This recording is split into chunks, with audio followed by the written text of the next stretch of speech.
మీరు ఎక్కడైనా చూసుకో, బుడ్డ పిల్లగాన్ని అడిగినా ఒక ఆడబిడ్డని అడిగినా చెప్తారు.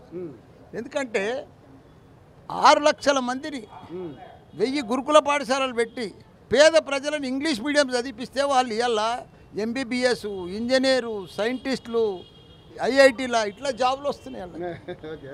ఇప్పటిదాకా ఎవరికి ఐడియా రాలేదు దేశంలో. ఇన్ని గురుకుల పాఠశాలలు దేశంలో ఎక్కడ లేవు, పెట్టలేరు. అది మన కేసీఆర్ చేసిండే. దిల్దార్ కేసీఆర్ సీఎం. కేసీఆర్ లాంటి సీఎంను మనం చూడలేదు ఇప్పటిదాకా, చూడబోము కూడా. ఎంతమంది సీఎంలు వచ్చిపోయినరు, ఎంతమంది ఇంకా వస్తారు, కానీ అలాంటి పని చేసి అభివృద్ధి చేసే సీఎం లేడు, రాడు, మళ్ళా వస్తాడు. ప్రజలంతా కూడా కావాలంటున్నారు కేసీఆర్ రావాలి. కేసీఆర్ ఎందుకు అంత స్తబ్దుగా ఉన్నారు ఈ విషయంలో? ఎందుకు అసలు ఆయన స్తబ్దుగా అంటే గ్యారంటీకి వస్తాడు. ఆయన రూమ్ ఇంట్లో కూర్చొని ప్లాన్ చేస్తాడా?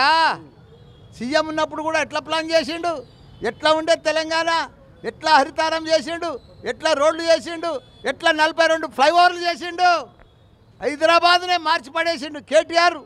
ఎట్లా అమెజాన్, గూగుల్, ఫేస్బుక్ మొత్తం తీసుకురాలి ఐటీ కంపెనీలన్నీ. భారతదేశంలోనే ఒక చరిత్ర సృష్టి